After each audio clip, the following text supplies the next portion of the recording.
as well. Hi, Biljana. Can you hear me? Hi, hello. Yes, I can. Perfect. Hello, everyone. Good afternoon and a very warm welcome to this seminar by RFSL. Today we'll be talking about the LGBTI inclusion in Agenda 2030 and the Sustainable Development Goals. I'm very happy to see some faces, and hopefully more people will join us. This seminar will be in English. My name is Shakwat Hussain Rajib.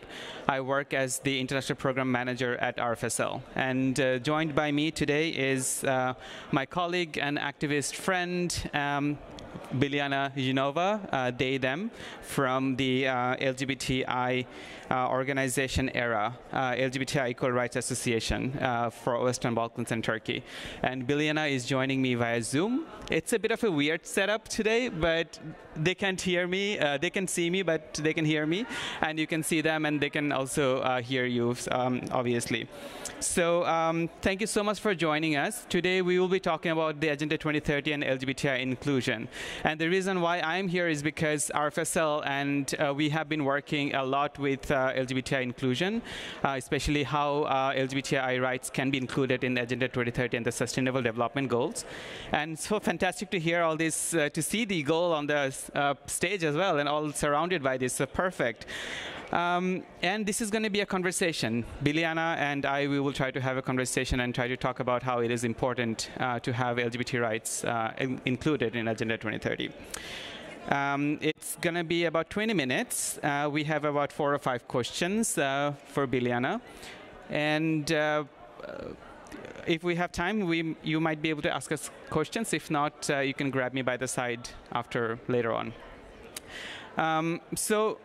Biljana, also a warm welcome to you. Thank you so much for making the time to join us.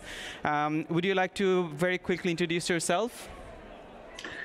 Yes, sure. First of all, Rajib, thank you very much for inviting me.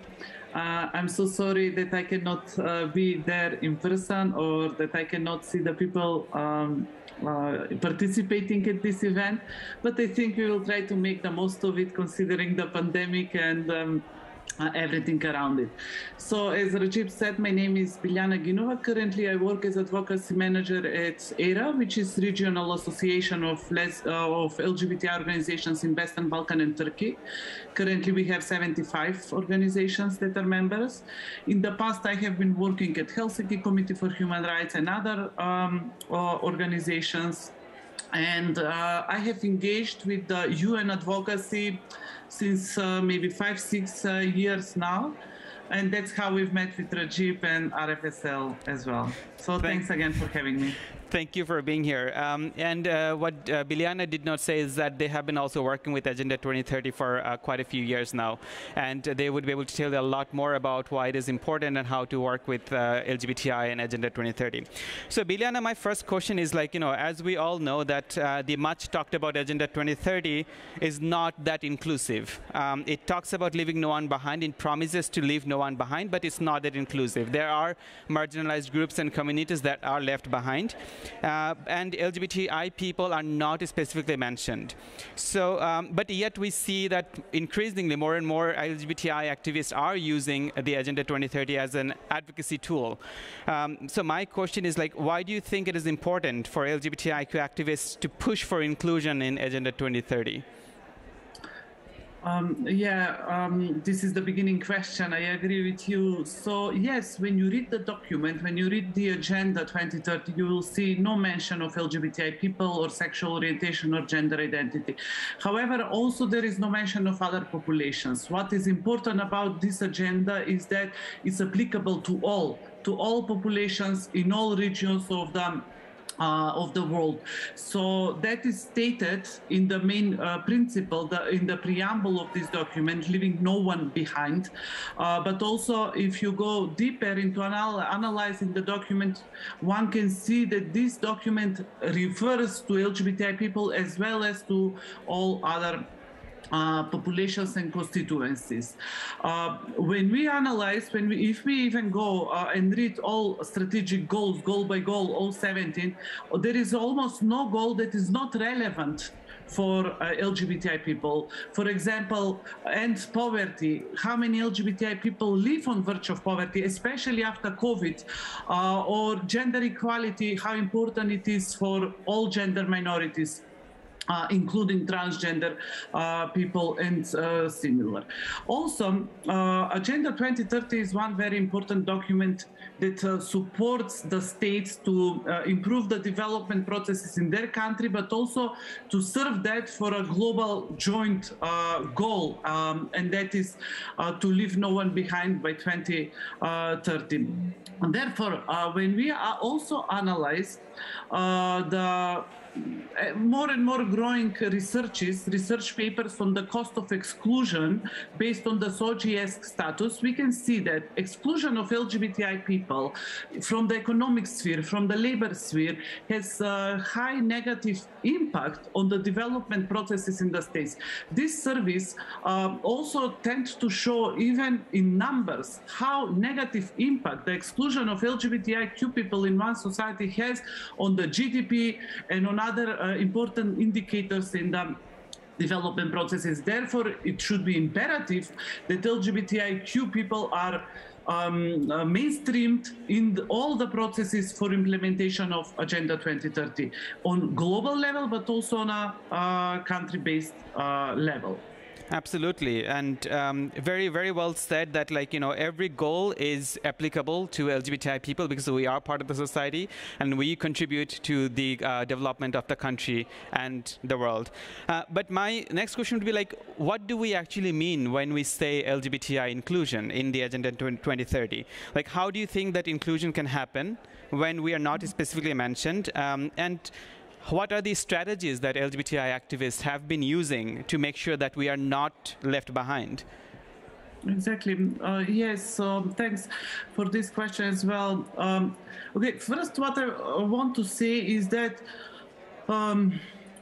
for us as LGBTI movement, as LGBTI organizations, it's important to use the agenda because for us this is yet another entry point to engage with the governments. And I want to say that I don't know who is in the audience, so I just assume that most of you are working in the Swedish context. But I can share that on a global scale, there are many contexts where for us, for LGBTI people, it's very difficult to sit down and engage with the government.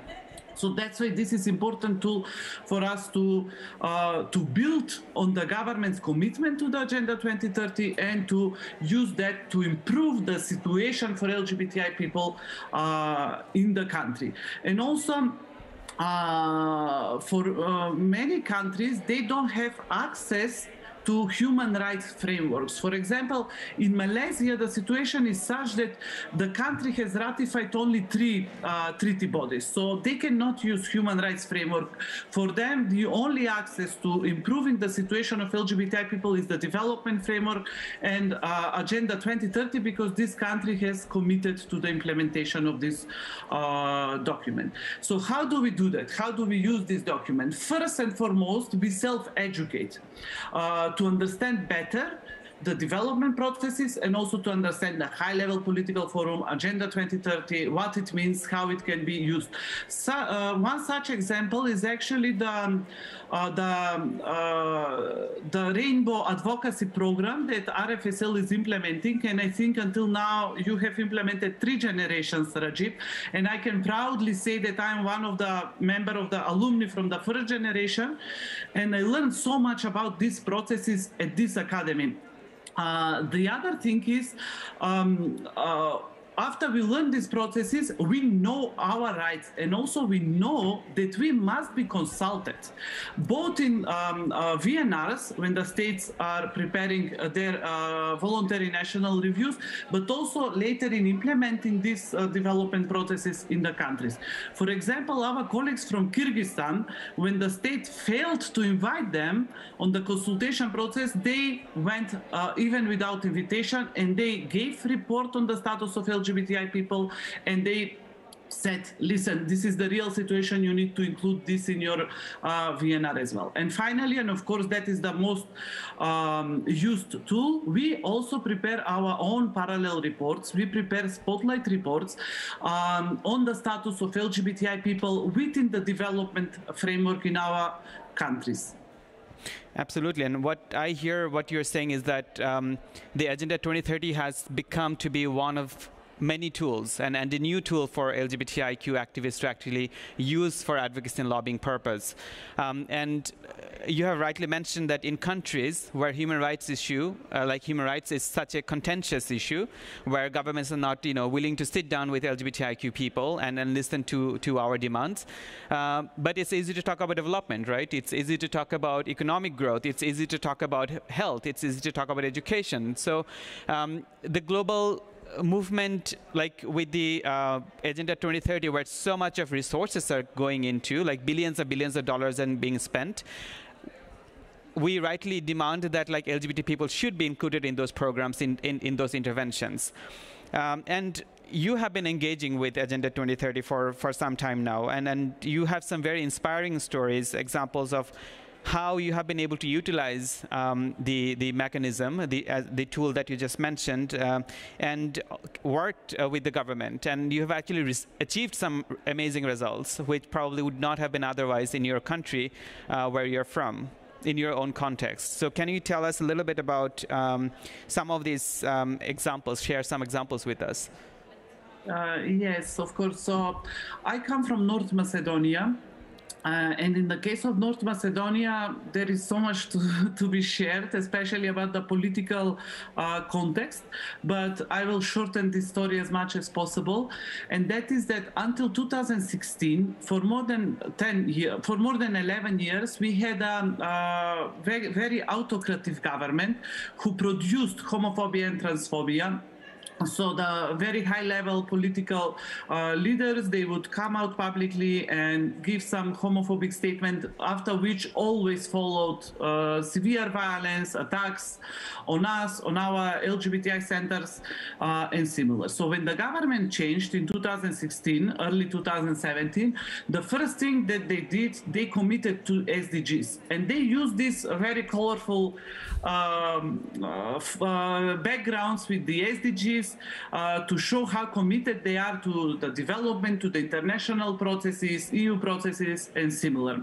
However, we were very aware that most of that is pro forma, only for show off, rather than for some comprehensive or some dedicated work on actually improving the development processes in the country. So when I was in New York with RAP Academy, with RFSL in 2019, I used that opportunity to meet with the permanent delegation of my country in New York.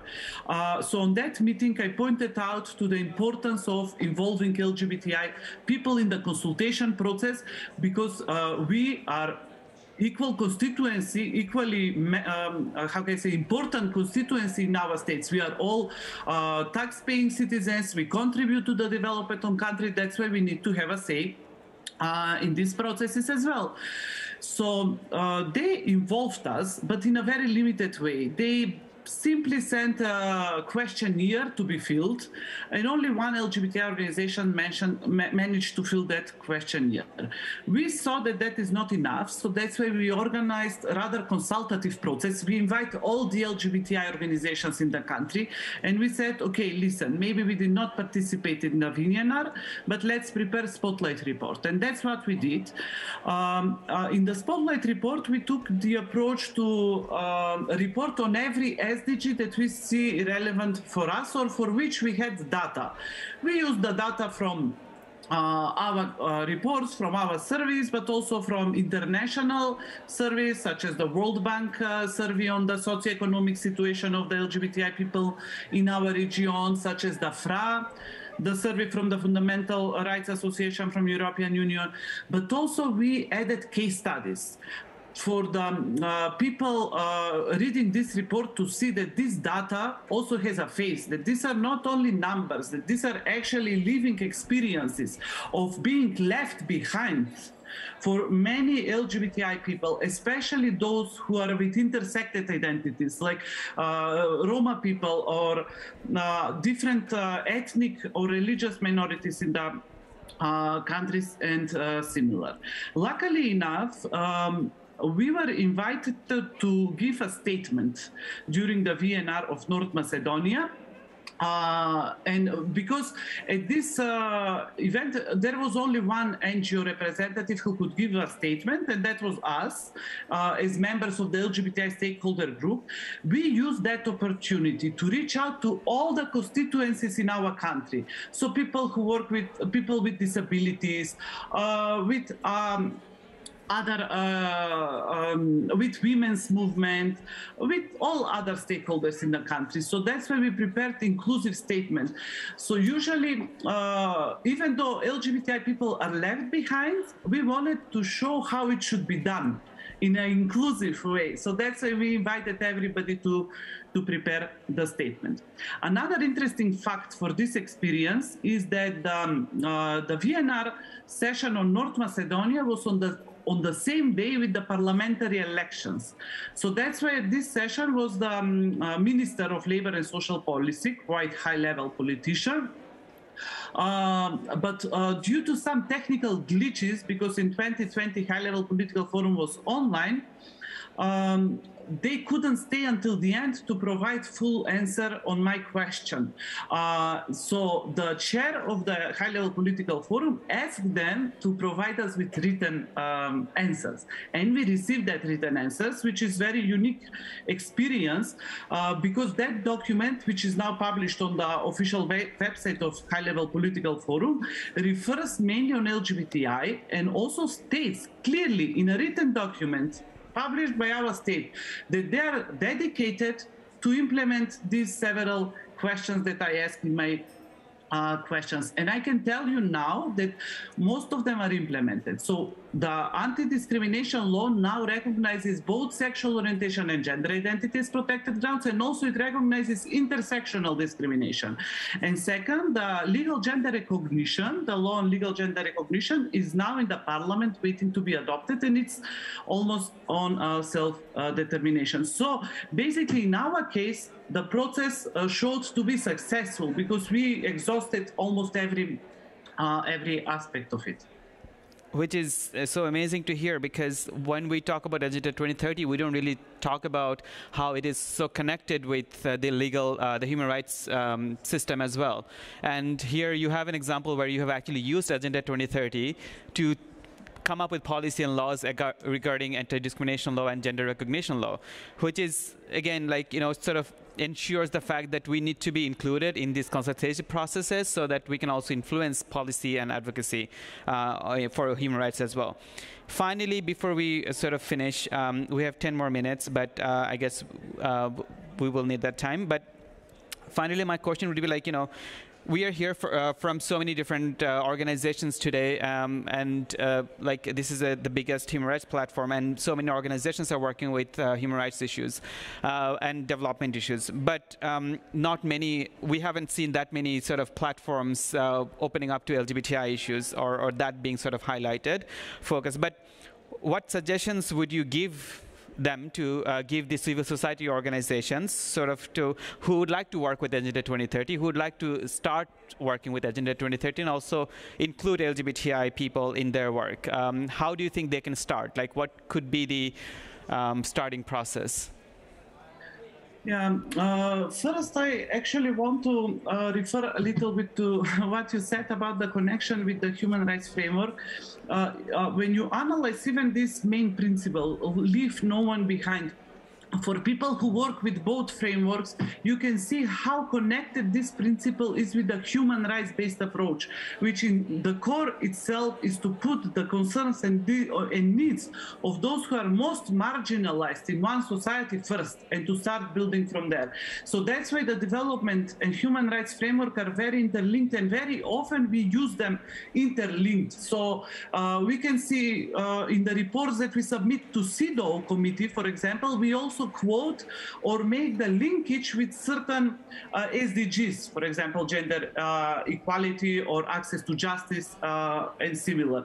And maybe I can continue building on this as a recommendation on how to use Agenda 2030. This is also one possibility.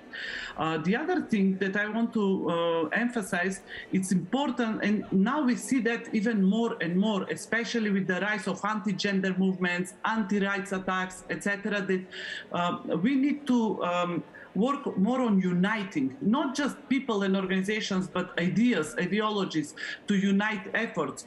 So that's why maybe on this question, how should we work in future with Agenda 2030? I would share with you the Brazilian example. So, for example, in Brazil, there is a coalition of NGOs who are preparing VNR spotlight reports every year, no matter if their country is having VNR or not. They prepare these reports every year, and they are inclusive of the concerns of all the constituencies in their state. So, for example, if you want to read about the situation of indigenous people, you have to read through whole report.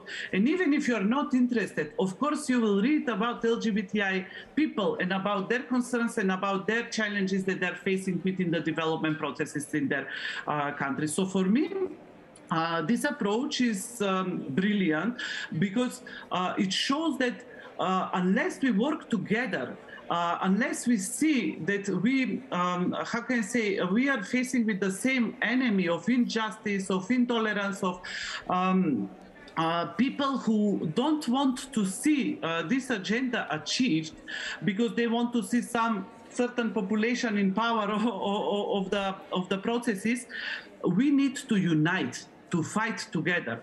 So this is one possibility. To create joint reports of all constituencies. The other possibility is in these processes to invite LGBTI people to speak for themselves, to be to give you their stories and how they feel that they are being left out from the development processes. Because in the core, if we are working in this work, if we are interested in the development framework, of course we should all stay behind the premises that no one should be left behind, and especially those who are most marginalized among us.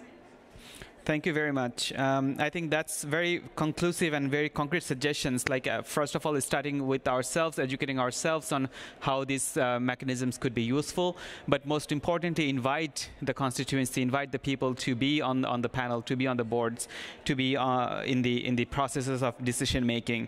I would like to sort of conclude by saying that the Agenda 2030 has increasingly becoming a really important tool for LGBTIQ activists globally, and this is the time actually we, as a civil society, sort of emphasize on this and amplify their work. There's as many organizations take on this, that's better, and RFSL has been working with Agenda 2030 for since the beginning, and we have a lot of resources that are available on our website in terms of like guiding principles, for example, which is a document that is addressed to the civil society. Like if you want to work with Agenda 2030 and LGBTI rights, how can you start? How can you, like, what are the principles that you should be looking at and upholding? So I invite you all to sort of like look into our website and all of these documents, which might be really interesting. But finally, I just want to sort of say that the cost of exclusion is very high. We have seen the reports coming from India, from Brazil, from others, that democracy and development and sustainability will not succeed without having included LGBTI people and other marginalized communities. So with that thought, I want to thank you very all for attending this seminar, this short conversation. And especially Biljana, thank you so much for your time and for joining us on Zoom. This is a fantastic opportunity to do these hybrid kind of sessions in this world of pandemic and COVID. But thank you so much for the organizers for making this happen. And have a good rest of the seminar, and I wish you all the best. Thank you very much.